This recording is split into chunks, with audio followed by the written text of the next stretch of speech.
kelebihan atau keistimewaan dari mazhab Syafi'i. Jadi mazhab yang lebih bersifat moderat, ya tengah-tengah,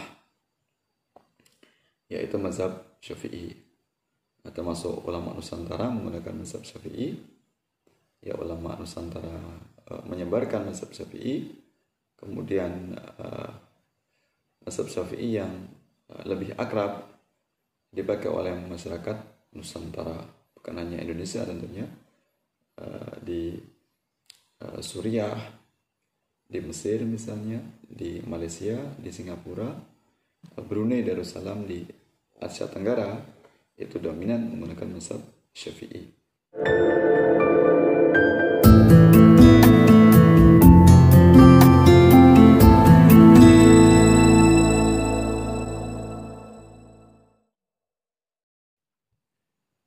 Assalamualaikum warahmatullahi wabarakatuh. Hamdan syukran lillah wassalatu wassalamu ala rasulillah Muhammad ibn Abdullah. Asyhadu an la ilaha illallah wahdahu la syarika lah wa asyhadu anna Muhammadan abduhu wa rasuluh. Allahumma shalli ala sayyidina Muhammad wa ala ali sayyidina Muhammad wa li ashabihi wa li dzurriyyatihi wa man tabi'ahum bi ihsanin ila yaumiddin. Pemirsa yang kami muliakan, pemirsa yang mudah-mudahan Anda semuanya selalu dalam limpahan karunia dan lindungan dari Allah Subhanahu wa taala. Mudah-mudahan Anda semuanya sehat walafiat, diberikan kelapangan batin, diberikan kesehatan lahir dan batin, diberikan keluasan rezeki yang halal dan thayyibah wal barakah. Seluruh aktivitasnya diberikan kelancaran oleh Allah Subhanahu wa taala. Anda diberikan kebahagiaan dimanapun Anda berada. Ya, tiada halangan apapun segala aktivitasnya. Amin ya rabbal alamin. Pemirsa yang kami muliakan, terima kasih Anda berkenan untuk hadir di majelis ini, di channel kami Studi Al-Quran dan Hadis. Mudah-mudahan dengan datangnya Anda semuanya hadir di majelis ini menambah keberkahan. Allah melimpahkan rahmatnya untuk kita semuanya. Amin ya rabbal alamin.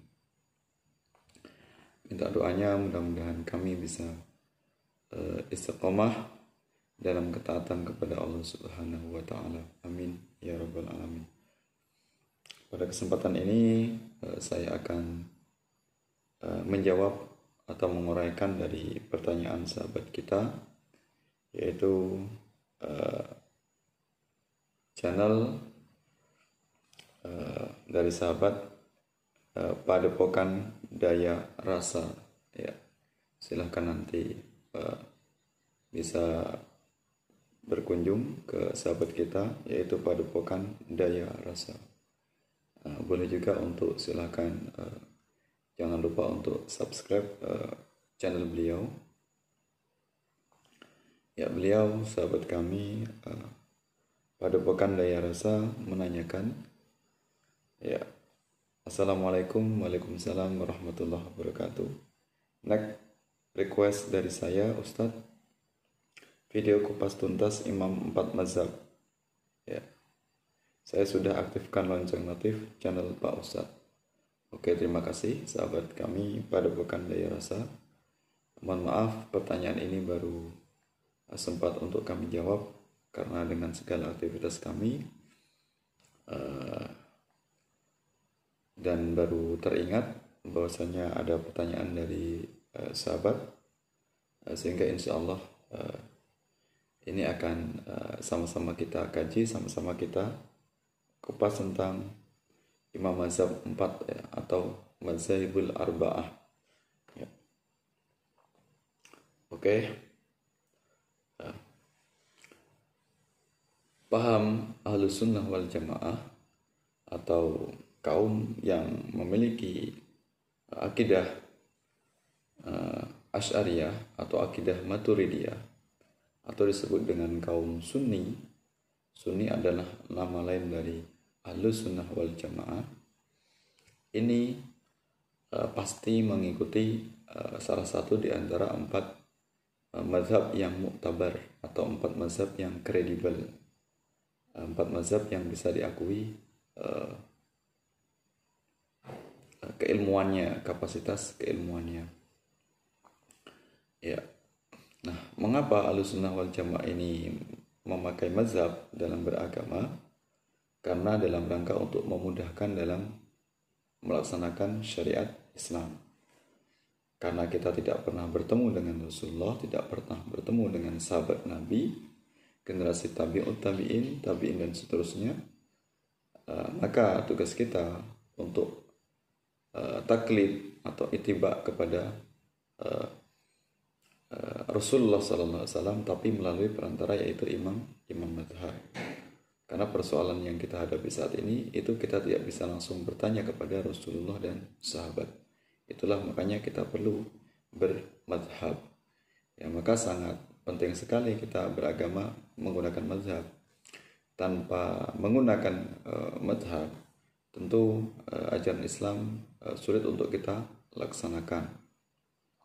Karena betapa kompleksnya, betapa tidak mudahnya dalam memahami ajaran Islam tanpa bantuan dari ulama-ulama pendiri mazhab.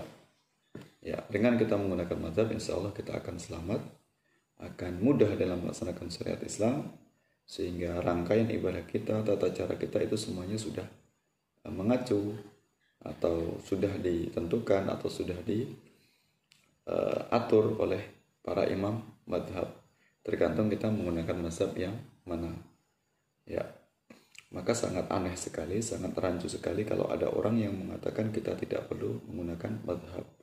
Langsung dengan sombongnya mengatakan kita langsung kembali kepada Al-Quran dan Sunnah.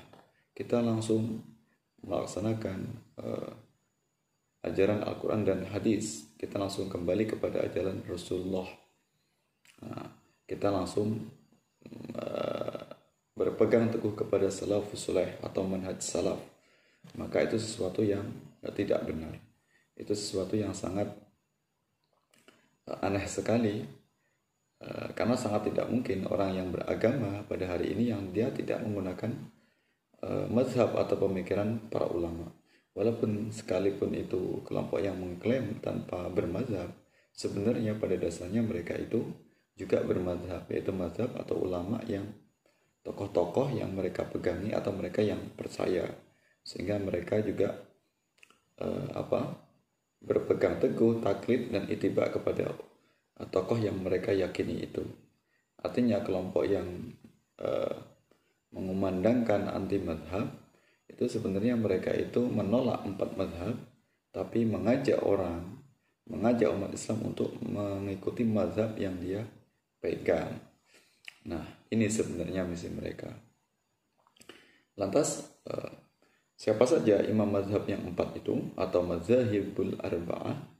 Yaitu ada 4 yang kita kenal, yaitu mazhab Hanafi, mazhab Maliki, kemudian mazhab Syafi'i dan mazhab Hambali.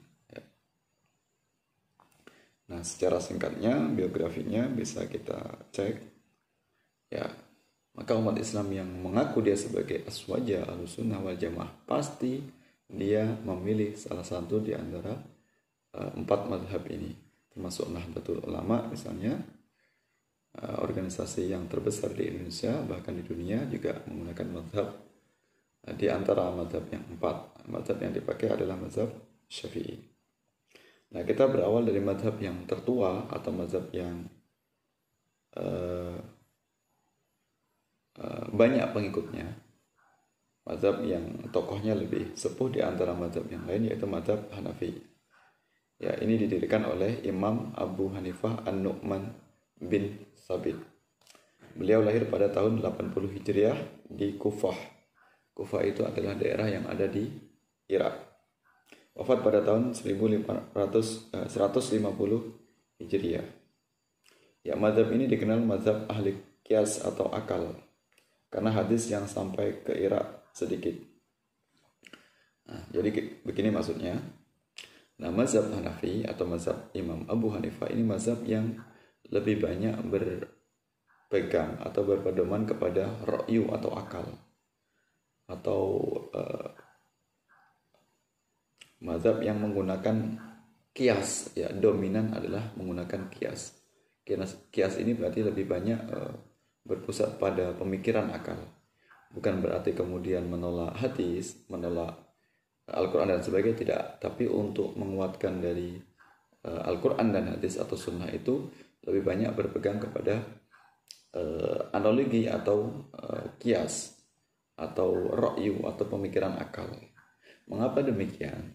Karena Irak itu sangat jauh sekali pusatnya dengan Madinah, di mana Rasulullah berdakwah, melaksanakan ajaran Islam, menyebarkan agama Islam itu di Hijaz, di Mekah dan Madinah. Itulah sebagai pusatnya.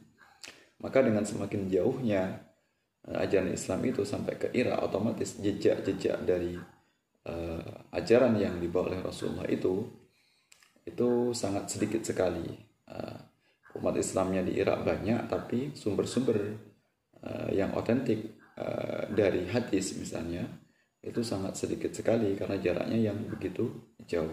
Sehingga dominan dalam melaksanakan ajaran Islam itu menggunakan pemikiran atau akal atau birra'yi dalam istilah Arabnya. Nah, ini ya, mazhab Imam Abu Hanifah ini adalah mazhab terbesar, bahkan sekarang ini menduduki yang mazhab yang nomor 1, kemudian mazhab yang kedua adalah mazhab Syafi'i, ketiga mazhab Maliki, dan keempat adalah mazhab Hambali. Ya, mazhab ini atau mazhab Hanafi ini berkembang menjadi mazhab pemerintah atau mazhab resmi pada saat Khalifah Harun ar-Rasyid. Kemudian pada masa pemerintahan Abu Ja'far al-Mansur. Ya, itu. Kemudian mazhab yang agak lebih muda dari mazhab Abu Hanifah yaitu mazhab Maliki. Ya, mazhab Maliki ini pendirinya adalah Al-Imam Malik bin Anas Al-Asbahi. Beliau dilahirkan di Madinah pada tahun 93 Hijriah dan wafat pada tahun 1179 Hijriah. Beliau sebagai ahli hadis di Madinah. Nah, yang tadi tentang mazhab Maliki. Ya, beliau itu bertempat tinggal atau domisili di Madinah. Kita tahu bahwasanya Rasulullah banyak mendakwakan Islam itu di Madinah. Bahkan Rasulullah wafat di Madinah. Puncak dari ajaran Islam, tuntasnya ajaran Islam adalah di Madinah. Otomatis di sana jejak-jejak hadis Nabi, baik itu hadis yang bersifat qauli, perkataan, fi'li, perbuatan, kemudian takriri, ketetapan atau persetujuan dari Rasulullah itu dominan.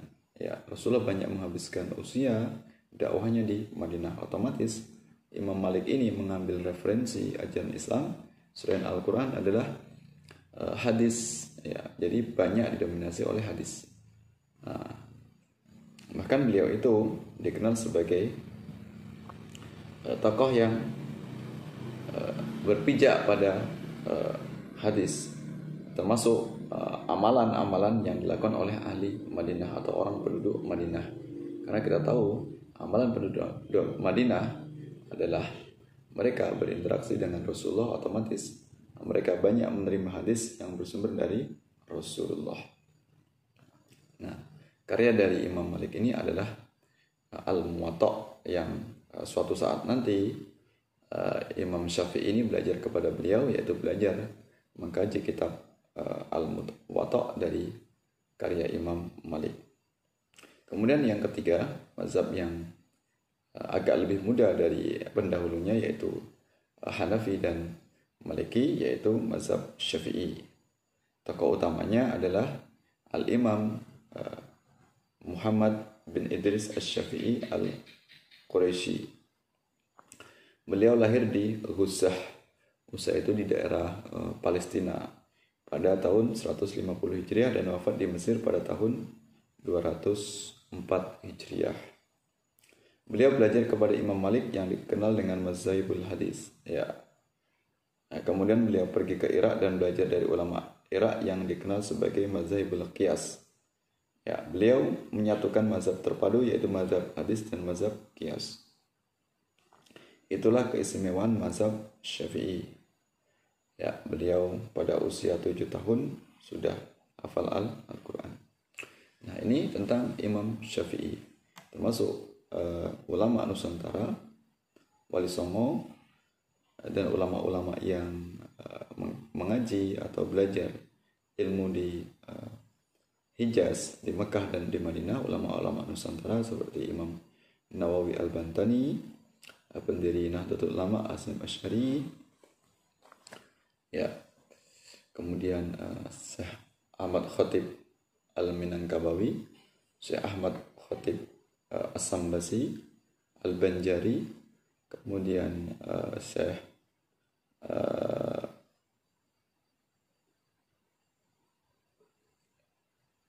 Abdul Somad Al-Falimbani, imam yang ada di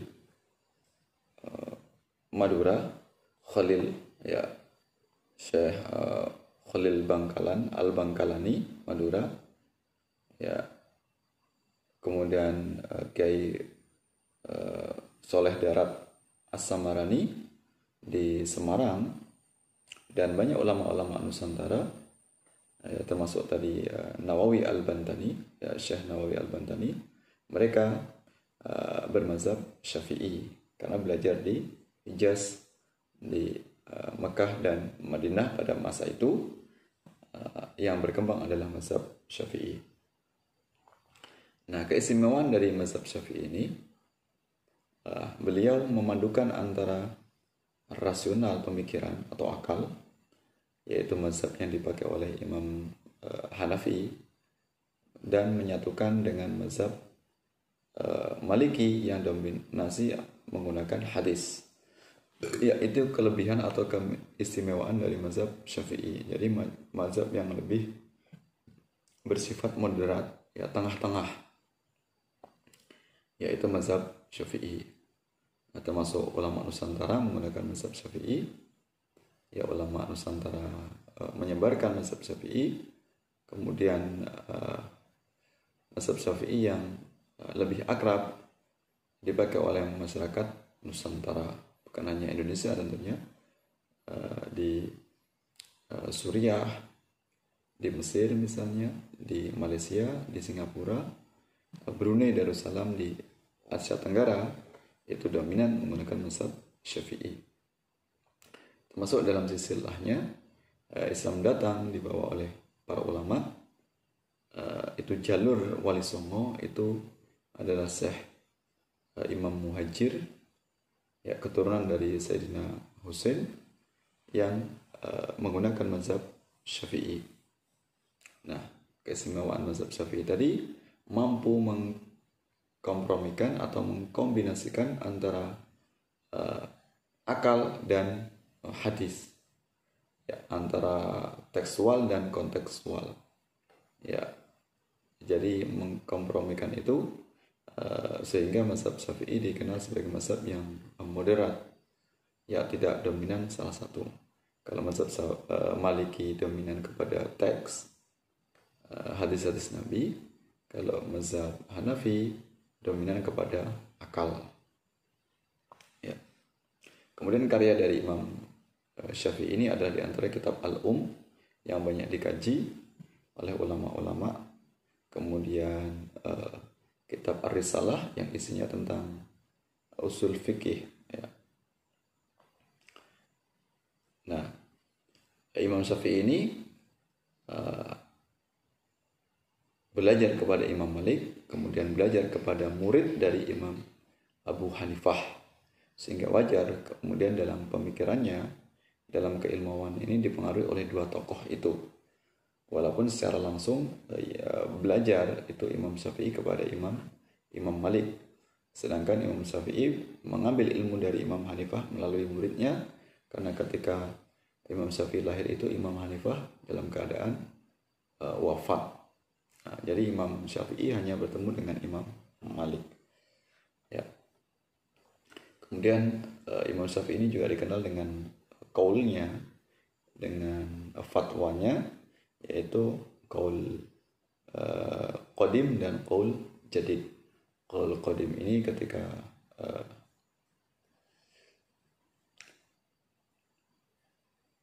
beliau mengeluarkan fatwa yang masih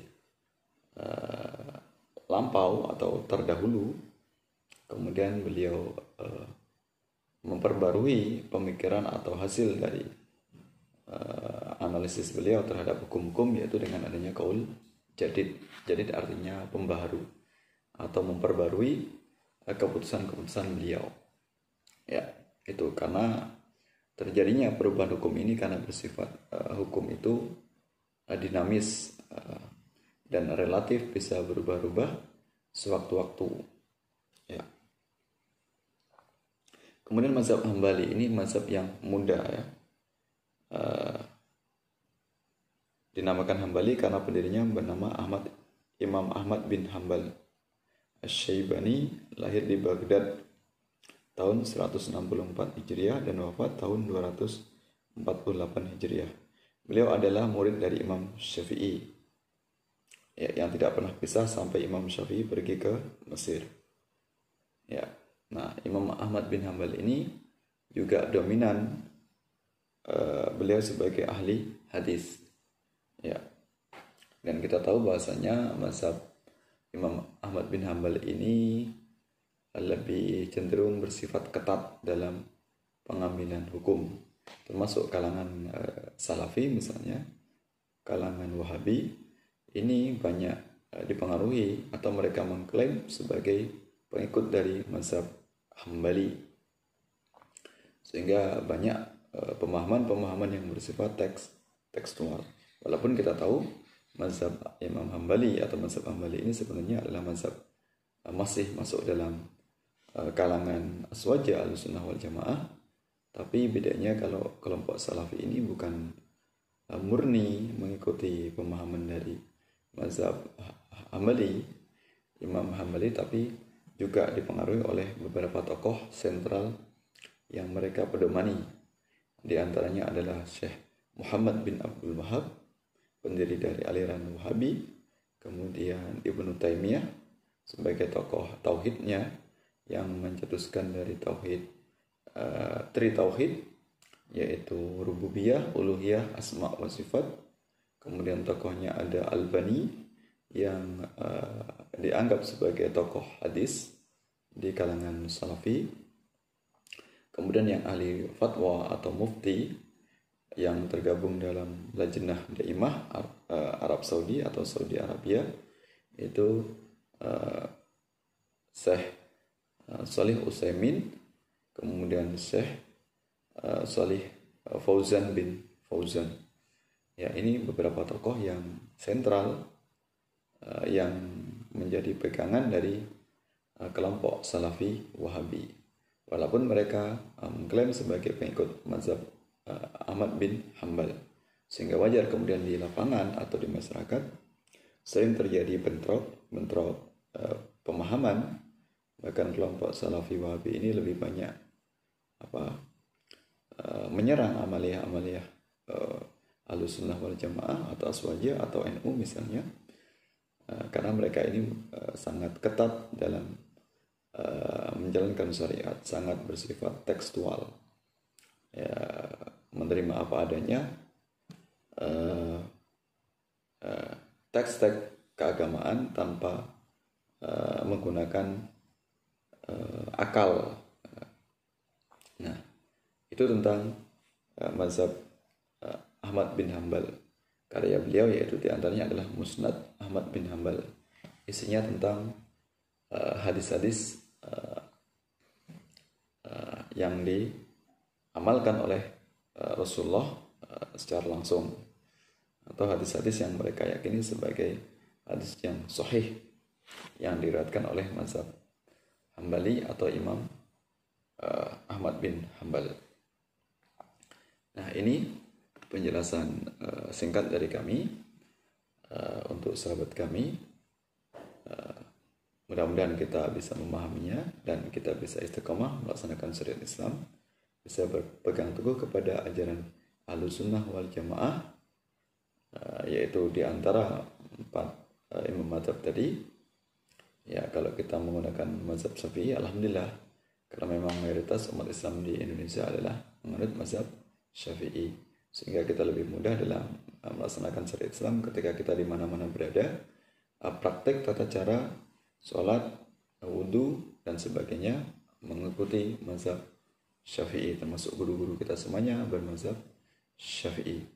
Insya Allah, mudah-mudahan kita diberikan kesabaran, ketaatan dan istiqomah melaksanakan syariat Islam, tidak terpengaruh oleh ajaran-ajaran di keluar dari ajaran Ahlussunnah wal Jamaah, termasuk kelompok yang anti madhab. Kita bisa berpegang teguh hidup kita menggunakan mazhab di antara 4 mazhab, yaitu mazhabul arba'ah. Sampai bertemu dalam kesempatan yang lain. Wallahu muwaffiq ila aqwamit thoriq. Assalamualaikum warahmatullahi wabarakatuh.